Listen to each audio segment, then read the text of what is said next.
l'art oratoire, les compétitions, les concours que vous avez eu à faire sont, d'une certaine manière, vous avez toujours appris de ces concours-là. Donc, pour quelqu'un qui a peur, parce que je pense que on a toutes les personnes qui participent ou qui ont en idée de participer à ce concours vont avoir peur, mais qu'est-ce que vous pourrez dire à quelqu'un qui est effrayé, qui est tétanisé dans l'idée et à l'idée de participer à ce genre de concours, de prendre la parole en public?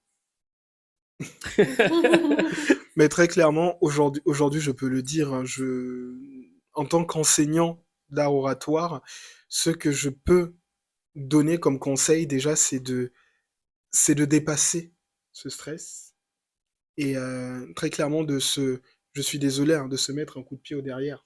Voilà, vraiment de se faire violence pour, pour pouvoir en fait dépasser cette peur. Parce que c'est une peur.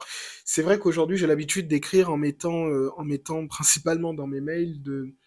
Aujourd'hui, le monde voit la jeunesse se taire. Et ça, c'est assez dommage. Donc, aujourd'hui, si nous on se tait, demain, c'est nos enfants qui se taisent. Après-demain, c'est nos enfants qui se taisent encore plus. Ça se perpétue. Et en fait, ça va continuer à se perpétuer. Qu'est-ce que nous, en fait, on va donner comme exemple à la génération future? Et ça aussi, c'est ce qu'il faut prendre en compte. Et bonjour. Et ce que je pourrais donner comme conseil, c'est tenter. Même si vous avez peur, lancez-vous. Lancez-vous, allez-y. Au départ, ça fait peur, hein. Au départ, c'est impressionnant de se dire que je vais parler devant des milliers de personnes. Mais derrière, je pense, l'expérience n'est qu'enrichissement, je pense. C'est une certitude même, moi, Ouais. j'en suis sûr. Nina? Alors pour moi, il y a plusieurs choses. Déjà, quand on débarque dans un concours d'éloquence ou quand on débarque dans une prise de parole, c'est ne pas se centrer et avoir comme objectif la prise de parole. Si notre seul objectif, c'est de faire des jolis jeux de mots ou de se faire apprécier pour son mouvement de poignet à un moment du discours, c'est raté. Il faut, pour moi, avoir des convictions, avoir des choses à porter et envie de faire passer des messages. Parce que les personnes qui vont parler de manière très jolie, il y en a, mais ça ne sert à rien si elles ne sont pas là pour dire des choses. Et chacun de nous a des choses à dire. Et ça ne demande pas d'être investi dans un combat et prêt à mourir pour quelque chose. Seulement se dire donc, quand je vais dans ce concours d'éloquence, peu importe le sujet qu'on va me donner, moi j'y vais pour défendre mon point de vue. Et je crois que ça fait décomplexer aussi. Ça met un peu plus de mou dans ce stress-là. Et puis aussi choisir son concours. Ne pas commencer par un concours où on parle directement devant 500 personnes.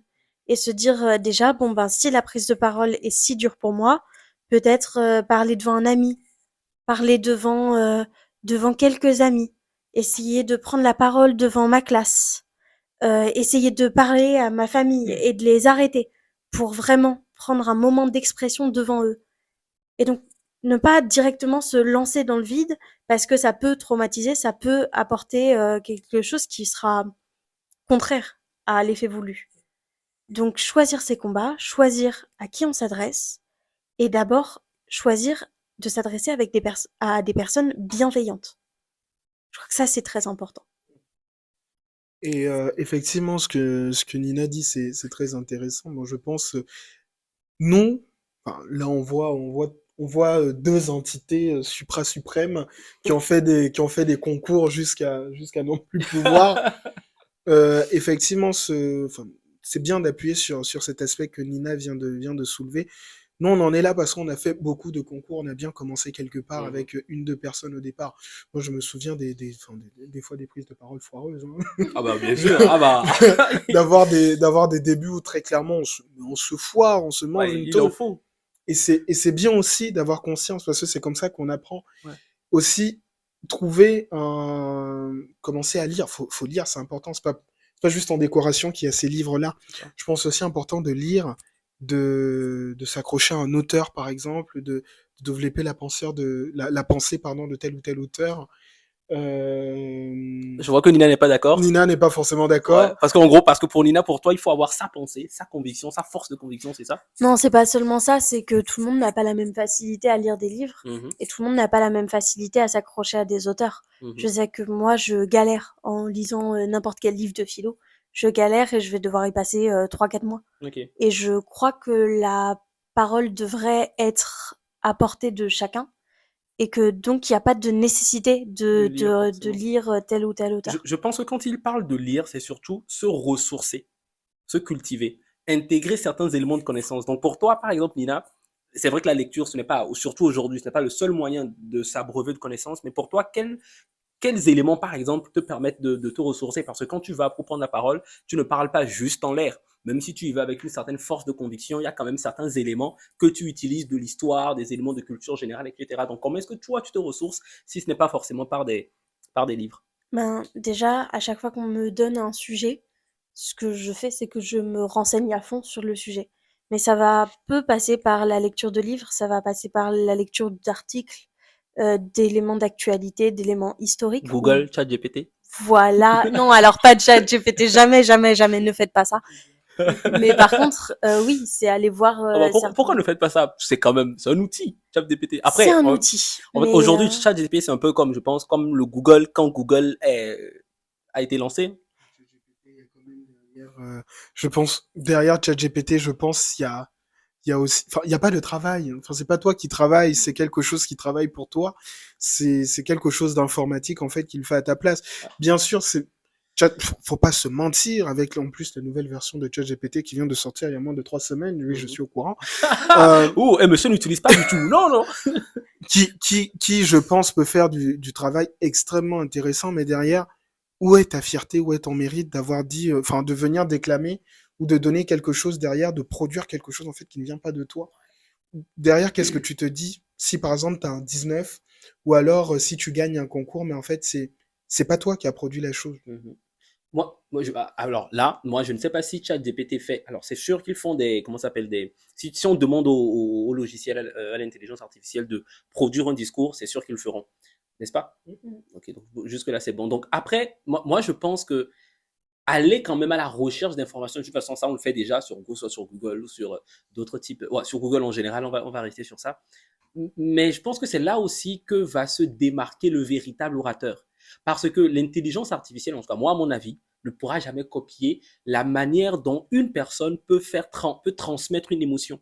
Parce qu'une personne est avant tout émotion. Si par exemple, moi, je fais un discours, je vais mettre une certaine intensité, une certaine émotion particulière ou une certaine idée dans ce discours-là. Et si je te le donne, tu ne vas certainement pas pouvoir le dire de la manière dont moi je l'ai pensé et vice-versa.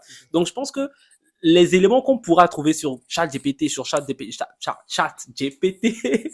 les éléments qu'on pourra trouver là-bas, je pense que ça ne prive pas l'orateur d'essayer d'exprimer sa plume, de montrer sa plume juste quand même en se servant de ces éléments. Qu'est-ce que vous en pensez? Hum, ChatGPT va pouvoir faire un discours et sûrement un discours excellent. Mhm. Et la base de données, l'intelligence artificielle va être améliorée encore et encore jusqu'à pouvoir faire des discours qui vont être mieux que ceux que l'humain produit. Pour autant, certes, c'est la plume de la personne, mais c'est aussi tout ce que la personne porte en elle. En effet, Pierre, si je fais un de tes discours, je me foire complètement. Aussi, si tu fais un de mes discours, tu te foires Totalement. complètement. Mhm. Mais parce qu'on n'a pas la même énergie dans nos discours, on met pas la même chose. On va pas mettre le même humour, on va pas mettre la même force, on va pas appuyer aux mêmes endroits. Et chercher un discours déjà écrit ailleurs, c'est s'enlever sa propre force. Parce que lorsqu'on écrit son discours, on écrit son discours tout en sachant que, ah là, ça me fait rire. Là, ça m'impacte. Là, je sais que je vais le dire de telle ou telle manière et ça va être incroyable. Quand c'est un discours écrit par quelqu'un d'autre, il faut réfléchir comment je vais le dire. Il n'y a rien de naturel. Et ça se voit. Ouais. Et en gros, le naturel, c'est aussi une thématique très importante que j'aimerais aborder, le naturel dans le discours.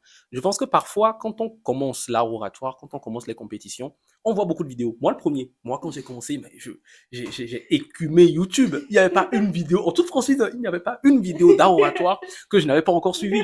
Mais de HEC, j'étais au Togo en plus, de HEC assis, mais j'ai suivi absolument tous les discours, en français en tout cas. Et quand j'ai suivi les discours, au départ, je me suis dit, dès que je finissais un discours, je me disais que bah ok, il fallait que je fasse de la même manière, la même intonation. Je parlais haut, j'avais une intonation vraiment montante, monotone en plus, etc. J'essayais de copier. Et moi, je sais qu'au fur et à mesure, j'ai vu que déjà, c'est pas forcément ce que je veux. J'aime peut-être ce type de discours-là, mais je vais pas forcément le copier de la meilleure des manières. Moi, je sais que la copie d'un discours, du moins d'une certaine personnalité d'orateur ou d'oratrice, ça m'a permis au fur et à mesure de développer la mienne. Parce que même si au départ, peut-être on pense que c'est de la copie, à un moment donné, ça devient juste de l'inspiration. Et ça devient surtout, on sait que ça, on aime bien. Peut-être quelqu'un qui fait beaucoup d'humour, on sait que ça, on aime bien. Mais après, on trouve notre propre modalité d'humour dans le discours. Donc, vous, quel rapport est-ce que vous avez par rapport à ça, par rapport au fait de s'abreuver de discours qui ne sont pas vôtres, et etc.